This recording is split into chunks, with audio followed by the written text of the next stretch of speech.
Hello दोस्तों, नमस्कार। आज है 6 दिसंबर। तो चलिए आज के एक नए करंट अफेयर में आप सभी का स्वागत है। तो आशा करते हैं आप लोग स्वस्थ होंगे, मस्त होंगे, आप लोगों की पढ़ाई अच्छे से चल रही होगी और आप लोग खूब मन लगा के पढ़ाई में लगे होंगे। तो चलिए आज शुरुआत करते हैं आज के पहले सवाल से। तो चलिए आज का पहला सवाल हम लोग देखते हैं, जो कि हमारी रेटिंग एजेंसी से है। पहला सवाल है कि फिच रेटिंग एजेंसी भारत का वृद्धि अनुमान बढ़ाकर कितना किया। यहाँ फिच रेटिंग एजेंसी भारत का वृद्धि अनुमान ग्रोथ रेट बढ़ाकर कितना किया। इसके ऑप्शन देख लेते हैं। Option number A 7.1%, option number B 7.2%, option number C 7.3%, option number D 7.4%। तो इसका राइट आंसर होगा 7.4%। जी हाँ, ऑप्शन नंबर डी 7.4%। आइए इसकी व्याख्या देख लेते हैं अगले स्लाइड पे।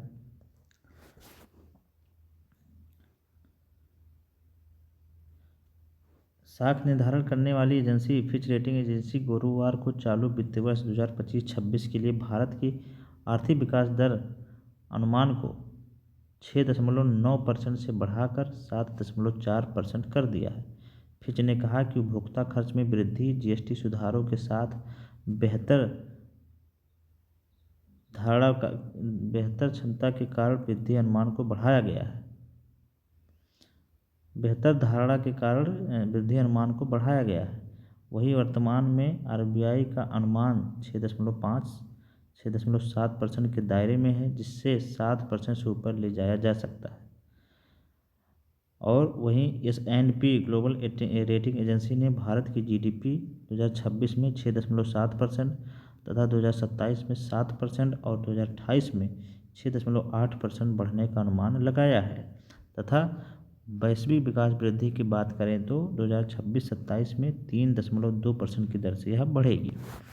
तो यहाँ पे हम लोगों ने भारत की जो ग्रोथ रेट है उसके बारे में कुछ डिस्कस किया कि कौन सी रेटिंग एजेंसी ने। तो यहाँ फिच ने भारत की जो ग्रोथ रेट है 2025-26 के लिए 6.9% से बढ़ाकर 7.4% कर दिया है। तो यहाँ इसे भी हम लोग याद रखेंगे। अब चलते हैं आज के अगले सवाल पे। अगला सवाल आज देखेंगे, जो इस समय हमारे देश में भारत में जो कि हमारे रूस के राष्ट्रपति जी यात्रा पर हैं, तो इसके उससे रिलेटेड सवाल देखेंगे। यहाँ पे दूसरा क्वेश्चन, हाल ही में किस देश के राष्ट्रपति भारत की यात्रा पे हैं। ऑप्शन नंबर ए रूस, option number B America, option number C Israel, option number D चीन। तो इसका right answer option number A रूस। आइए इसकी व्याख्या हम लोग पढ़ते हैं अगले स्लाइड पे। रूस के राष्ट्रपति व्लादिमीर पुतिन अपने बहुप्रतीक्षित भारत दौरे पर पहुंच चुके हैं। यूक्रेन युद्ध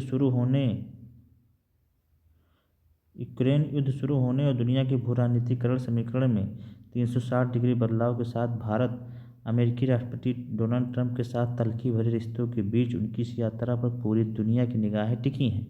प्रधानमंत्री मोदी ने प्रोटोकॉल तोड़कर पालम एयरपोर्ट पर उनका स्वागत किया और उन्हें पाजलुस्टा यानी राष्ट्रपति पुतिन आपका हमारे देश में स्वागत है। जी हाँ, ये पाजलुस्टा आप लोग शब्द याद रखेंगे। जब मोदी जी एयरपोर्ट पर उनको लेने गए तो वहाँ पर उन्होंने जैसे ही उनसे मुलाकात हुई, उन्होंने पाजलुस्टा शब्द बोला। ये रसियन भाषा में बोला जाता है शायद, और इसका मतलब होता है कि राष्ट्रपति पुतिन आपका हमारे देश में स्वागत है। फिर अगला हम देख लेंगे कि राष्ट्रपति पुतिन 23वें भारत रूस शिखर सम्मेलन में शामिल होंगे, जहां पे जहाजरानी, हेल्थ केयर, उर्वरक और कनेक्टिविटी के बीच समझौता होने की संभावना है तथा रक्षा क्षेत्र में भी सहयोग पर भी अहम बातचीत होगी। राष्ट्रपति पुतिन भारत यात्रा दौरान मौजूदा वैश्विक हालात और भारत अमेरिका संबंधों की वर्तमान स्थिति को देखते हुए अहम है। यूक्रेन युद्ध के बाद भारत ने रूस से काफ़ी मात्रा में कच्चे तेल की खरीद की है, जिससे अमेरिका यूरोपीय देश काफ़ी नाराज रहते हैं। तो राष्ट्रपति पुतिन की काफ़ी दिनों बाद भारत की यात्रा हुई है, और जो कि जैसा कि आप लोग जानते हैं कि रूस इतना पावरफुल देश है और उसकी यहाँ के राष्ट्रपति की यात्रा हमारे यहाँ तो भारत के दृष्टिकोण से बहुत ही लाभदायक साबित होगी। और भारत रूस से हथियार भी खरीदता है तथा कच्चे तेल का भी बहुत बड़ा खरीदार है। तो यहाँ पर देखते हैं कि राष्ट्रपति पुतिन भारत को क्या सौगात देकर जाते हैं और भारत से कुछ ऐसे अहम समझौते भी होंगे जो भारत के लिए बहुत ही लाभदायक साबित होंगे। तो यहाँ पर हम लोगों ने दूसरा क्वेश्चन पढ़ लिया जो कि भारत और रसिया के संबंध से संबंधित था। इसके बारे में आगे भी हम लोग और जानेंगे आने वाले समय में, देखते हैं क्या क्या समझौते होंगे किस किस क्षेत्रों में। चलिए अब चलते हैं आज के तीसरे क्वेश्चन पे। आज का तीसरा क्वेश्चन हम लोग देखेंगे। आज का तीसरा क्वेश्चन है कि किस रिफाइनरी को नवरत्न का दर्जा दिया गया है। पहला है हिंदुस्तान एरोनॉटिकल लिमिटेड, दूसरा है एनटीपीसी, तीसरा है नुमालीगढ़, तीसरा है असमगढ़। तो इसका राइट आंसर होगा ऑप्शन नंबर सी नुमालीगढ़। जी हाँ, नुमालीगढ़ रिफाइनरी को नवरत्न का दर्जा दिया गया है। इसकी व्याख्या हम लोग पढ़ते हैं। नुमालीगढ़ रिफाइनरी लिमिटेड को नवरत्न का दर्जा मिला जिसे वित्तीय स्वायत्तता और विकास को बढ़ावा मिला है। पूर्वोत्तर क्षेत्र में रणनीतिक भूमिका के लिए असम के मुख्यमंत्री हेमंत शर्मा और केंद्रीय मंत्री हरदीप पुरी ने इसकी सराहना की है। Numaligarh refinery oil India limited का एक प्रभाग है जो पेट्रोलियम और प्राकृतिक गैस मंत्रालय के स्वामित्व में है। 2 दिसंबर 2025 से नुमालीगढ़ रिफाइनरी को नवरत्न का दर्जा प्राप्त हो जाएगा जिससे स्वायत्त विकास क्षमता में वृद्धि होगी। तो यहाँ पर हम लोगों ने पढ़ लिया कि नुमालीगढ़ रिफाइनरी को नवरत्न का दर्जा दिया गया है। इसे हम लोग याद रखेंगे, हमारे एग्जाम में पूछा जा सकता है। अगला क्वेश्चन देखेंगे। आज का चौथा क्वेश्चन हम लोग डिस्कस करेंगे कि राजस्व खुफिया निदेशालय की स्थापना दिवस कब मनाया गया। तो इसका ऑप्शन देख लेते हैं। ऑप्शन नंबर ए 1 दिसंबर, ऑप्शन नंबर बी 2 दिसंबर, ऑप्शन नंबर सी 3 दिसंबर, ऑप्शन नंबर डी 4 दिसंबर। तो इसका राइट आंसर होगा ऑप्शन नंबर डी 4 दिसंबर। आइए इसकी व्याख्या हम लोग पढ़ेंगे अगले स्लाइड पे। राजस्व खुफिया निदेशालय ने 4 दिसंबर को 68वां स्थापना दिवस मनाया है। राजस्व खुफिया निदेशालय केंद्रीय अप्रत्यक्ष कर और सीमा शुल्क बोर्ड के अंतर्गत भारत की सर्वोत्तम तस्करी रोधी एजेंसी है जो राष्ट्रीय अर्थव्यवस्था को सुरक्षित करने के लिए नशीले पदार्थ, सोने, हथियारों, वन्यजीवों आदि धन शोधन से लड़ती है। 4 दिसंबर 1957 को गठित इसकी जड़ें केंद्रीय राजस्व बोर्ड के अंतर्गत CRIB 1953 से जुड़ी हैं। महानिदेशक विशेष सचिव रैंक के नेतृत्व में वर्तमान में अभय कुमार श्रीवास्तव इसके अध्यक्ष हैं। तो यहाँ पर हम लोगों ने राजस्व खुफिया निदेशालय के बारे में पढ़ लिया। इसका स्थापना 68वां स्थापना दिवस था और इसके जो अध्यक्ष हैं अभय कुमार श्रीवास्तव जी हैं और इसकी स्थापना 4 दिसंबर 1957 को हुई थी। ये हम लोग याद रखेंगे। अब हम लोग चलते हैं आज के अगले पोर्शन पे। अगला देखेंगे। अगला फैक्ट हम लोग देखेंगे कि प्रतीक माधव ने राष्ट्रीय व्यक्तिगत उत्कृष्टता पुरस्कार जीता है। आइए इसकी व्याख्या देखते हैं। ATF के संस्थापक और CEO प्रतीक माधव को दिव्यांगजन सशक्तिकरण में नवाचार के लिए राष्ट्रपति द्रौपदी मुर्मू द्वारा सामाजिक न्याय अधिकारिता मंत्रालय के दिव्यांगजन सशक्तिकरण विभाग से व्यक्तिगत उत्कृष्टता के लिए राष्ट्रीय पुरस्कार प्रदान किया गया है। 10 लाख से अधिक दिव्यांगजनों को प्रभावित करने वाले सहायक प्रौद्योगिकी पारिस्थितिकी तंत्र को आगे बढ़ाने में योगदान के लिए सम्मानित किया गया है।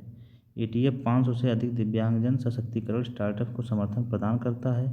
समावेशन को सक्षम बनाने वाले 65 उपक्रमों को गति प्रदान करता है। तो यहाँ पर हम लोगों ने पढ़ लिया कि प्रतीक माधव जो है इनको राष्ट्रीय व्यक्तिगत उत्कृष्टता पुरस्कार से सम्मानित किया गया है और इनको दिव्यांगजन सशक्तिकरण के लिए सम्मानित किया गया है। अब हम लोग चलेंगे आज के अगले फैक्ट पे। अगला फैक्ट हम लोग डिस्कस करेंगे। यहाँ पे 2 फैक्ट और हैं, देखेंगे जो कि हमारे एग्ज़ाम के दृष्टिकोण से इम्पॉर्टेंट है। ICAI ने मुंबई में रिजॉल्व 2025 दिवाला सम्मेलन की मेज़बानी की है। आइए इसकी व्याख्या पढ़ते हैं कि भारत चार्टर्ड अकाउंट संस्थान ने दिवालियापन समाधान मूल्यांकन पर तीसरा रिजॉल्व 2025 अंतर्राष्ट्रीय सम्मेलन आयोजित किया जिसका विषय था समाधान को सक्षम, मूल्य को अधिकतम करना। यहाँ आप लोग इसे याद रखेंगे, समाधान को सक्षम, मूल्य को अधिकतम करना। 19 सत्रों में से 40 से अधिक वक्ताओं ने वैश्विक सर्वोत्तम प्रथाओं और भविष्य की रणनीतियों पर चर्चा की। इस कार्यक्रम में 500 से अधिक प्रतिभागियों ने भाग लिया जो इस क्षेत्र में भारत के सबसे बड़े सम्मेलनों में से एक था। डॉक्टर शार्दुल एस सराफ ने अगला देखेंगे। अगला fact, doctor Shardul S Saraf ने ACES 2025 लाइफ टाइम ऑनर जीता है। जी हाँ, ये हमारा एक अगला फैक्ट है। SAM के कार्यकारी अध्यक्ष डॉक्टर शार्दुल एस सराफ को एशिया के कॉर्पोरेट परिदृश्य के आकार देने के नेतृत्व के लिए बाली में प्रतिष्ठित ACES 2025 लाइफ टाइम अचीवमेंट पुरस्कार से सम्मानित किया गया। उन्होंने सहकर्मियों, परिवार और युवा नेताओं को इसका श्रेय दिया। जिज्ञासा सिद्धांतों और सहायता आह्वान किया या पुरस्कार कॉर्पोरेट कानून, नैतिक शासन और एक शीर्ष भारतीय लॉ फर्म के रूप में सैम की प्रतिष्ठा पर उनके प्रभाव को दर्शाता है। तो यहाँ पर हम लोगों ने दो यहाँ पर डिस्कस कर लिए, 2 फैक्ट। अब हम लोग चलेंगे आज के तीसरे फैक्ट पे। अगले फैक्ट पे देखेंगे। अगला फैक्ट हमारा क्या है? केंद्रीय उत्पाद शुल्क विधेयक 2025 ने तंबाकू शुल्क बढ़ाया है। जी हाँ, ये भी हमारे इम्पोर्टेंट के लिए बहुत ही हमारी सवाल एग्ज़ाम के लिए बहुत इम्पोर्टेंट है। तो यहाँ पर देखेंगे, डिस्कस करेंगे। संसद ने तंबाकू उत्पादों पर उत्पाद शुल्क उपकर बढ़ाने के लिए संशोधन विधेयक पारित किया है। यहाँ पे थोड़ा सा कट रहा है। शुल्क बढ़ाकर 2700 से 11,000 प्रति 1,000 सिगरेट हो गया है। चबाने वाले तंबाकू पे 25%, हुक्का पे 25%, 40%, धूम्रपान मिश्रण पर 60% से 325% की वृद्धि की गई है। इसका उद्देश्य तंबाकू के उपयोग पर अंकुश लगाना, करों को विश्व स्वास्थ्य संगठन के 75% मानक के करीब लाना, राजस्व सुनिश्चित करना, जन स्वास्थ्य पर ध्यान केंद्रित करना है। सरकार ने किसानों, बीड़ी श्रमिकों की सहायता और राज्यों के लिए राजस्व सहायता करने का आश्वासन दिया है। यहाँ पे लास्ट में थोड़ा सा कट रहा है। तंबाकू पे 25% से थोड़ा देखना पड़ेगा कितना कर दिया गया है। इसको हम कल क्लियर कर देंगे। बाकी यहाँ पे आप देख लेंगे, शुल्क जो है 2700 से बढ़ाकर 11,000 कर दिया है। बाकी हुक्का पे 25 से 40, धूम्रपान पर 60 से 325 की वृद्धि की गई है, जो कि काफ़ी वृद्धि दर्शाता है। यह जरूरी भी है क्योंकि इस समय भारत में नशे के जो आदी हैं लोग बहुत होते जा रहे हैं। तो इस पर लगाम लगाना जरूरी है। खासकर युवा वर्ग इसमें बहुत लिप्त है। तो यहाँ पर इसके लिए कुछ कड़े कदम भी उठाए जाने जरूरी है, क्योंकि शुल्क बढ़ाने से आप उन पर प्रतिबंध कुछ हद तक तो लगा सकते हैं, लेकिन एकदम से नहीं लगा पाएंगे। चलिए फिर हम लोग चलते हैं आज के अगले सेगमेंट पे। अगला हम देखेंगे वन लाइनर के रूप में डिस्कस करेंगे सवालों को। हाल ही में किस भारतीय क्रिकेट खिलाड़ी ने संन्यास ले लिया है? तो ये है मोहित शर्मा। जी हाँ, मोहित शर्मा जो कि भारतीय क्रिकेट के खिलाड़ी थे, उन्होंने संन्यास ले लिया है। प्रेम कुमार को किस राज्य की विधानसभा का स्पीकर नियुक्त किया गया है? तो इन्हें बिहार का, जी हाँ, ये बिहार के जो है प्रेम कुमार जी को बिहार का लोकसभा विधानसभा की स्पीकर चुना गया है। अगला देखेंगे 15वें अंतर्राष्ट्रीय रेत कला महोत्सव का उद्घाटन कहाँ किया गया? तो इसे उड़ीसा में किया गया। किस देश ने महिलाओं की हत्या को एक अलग अपराध मानकर उसमें उम्र कैद की सज़ा का प्रावधान किया है? तो यह इटली के देश ने। जी हाँ, जहाँ की राष्ट्रपति प्रधानमंत्री हमारी जॉर्जिया मेलोनी है। वहाँ की उस देश ने महिलाओं की हत्या को एक अलग अपराध मानकर उम्र कैद की सज़ा का प्रावधान किया है। अगला देखेंगे global energy leader summit. Global energy leader summit जो 2025 का आयोजन कहाँ किया जाएगा? पुरी में किया जाएगा। विश्व मृदा दिवस हर साल किस दिन मनाया जाता है? 5 दिसंबर को मनाया जाता है। किस देश के वैज्ञानिकों ने जेम्स वेब टेलीस्कोप की मदद से अलकनंदा नामक आकाशगंगा खोज की है? तो इसके भारत ने की है। जी हाँ, इसे भारत ने की है। तो यहाँ पर हम लोगों ने वन लाइनर के कुछ फैक्ट को डिस्कस कर लिया, जिसमें लगभग 7 सवाल थे वन लाइनर के रूप में। इसे भी आप लोग अपने नोट्स में लिख लीजिएगा। अब हम लोग चलेंगे आज के स्टैटिक जीके के पोर्शन पे। और स्टैटिक जीके में हम लोग देखेंगे, कल मरुस्थल के बारे में पढ़ रहे थे। कुछ मरुस्थल को कल हमने डिस्कस किया था, आज कुछ मरुस्थल को हम लोग डिस्कस करेंगे। तो पहला हम लोग देखते हैं कि काजिलकुम मरुस्थल। जी हाँ, काजिलकुम मरुस्थल जो है हमारे उज्बेकिस्तान में स्थित है। दश्त-ए-लुत और दश्त-ए-कबीर ये दोनों हमारे ईरान में, जी हाँ, ईरान में स्थित है। दश्त-ए-लुत मरुस्थल जो है पूर्वी ईरान में, और दश्त-ए-कबीर भी ईरान में है हमारे। मोजन जो है हमारे यूएसए में है। जी हाँ, मोजन मरुस्थल यूएसए में, अमेरिका में। सेंचुरा मरुस्थल जो है हमारे पेरू में है। पेंटागोनिया मरुस्थल जो है हमारे अर्जेंटीना में है।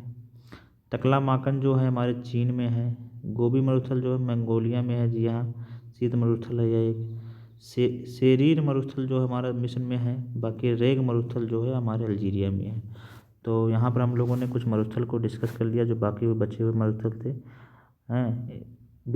स्टैटिक जीके को हमने यहाँ क्लियर किया। अब हम लोग चलेंगे आज के लास्ट सेगमेंट पे। आज के last segment question of the day में चलेंगे। तो आज हमने आज के दिन का विशेष को नहीं शामिल किया, थोड़ा बिजी थे इसलिए हम नहीं शामिल कर पाए, लेकिन कल से फिर आपको इसमें शामिल करेंगे। तो यहाँ पर हम लोग देखते हैं कल के उत्तर को पहले हम लोग डिस्कस करेंगे। कल हमने पूछा था कि किस देश से हाल ही में 8 चीते लाए गए। तो हाल ही में 8 चीते बोत्सवाना से लाए गए हैं, और राष्ट्रपति जी जो हैं वो अंगोला और बोत्सवाना की यात्रा पे थी। तो ये कल का आंसर हो गया। अब देखेंगे आज का क्वेश्चन ऑफ द डे।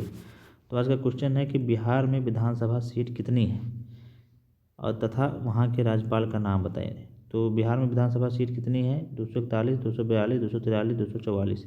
इसका आंसर आप लोग हमारे कमेंट बॉक्स में दीजिए। साथ ही साथ वहाँ के राज्यपाल का भी नाम आप लोगों को बताना है। जी हाँ, वहाँ के राज्यपाल और मुख्यमंत्री का नाम भी आप लोग हमारे कमेंट बॉक्स में लिख के ज़रूर बताइएगा कि बिहार के राज्यपाल कौन है तथा हाल ही में नए मुख्यमंत्री की शपथ भी किसने ली है।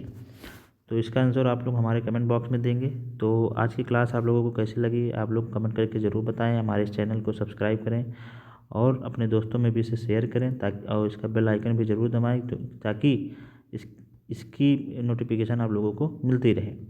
और जल्द ही हम लोग जीएस का क्लास स्टार्ट करेंगे, बस जल्द ही शुरू करने वाले हैं। बाकी आप लोग हमारी इस करंट अफेयर की क्लास को पढ़ते रहिए रोज़ाना डेली, और इसे अपने दोस्तों में भी शेयर करिए। और साथ ही साथ अगर अपने राय भी हमारे इस कमेंट बॉक्स में ज़रूर लिखा करें। तो चलिए फिर हम लोग मिलेंगे नए करंट अफेयर के क्लास में। तब तक के लिए नमस्कार, जय हिंद।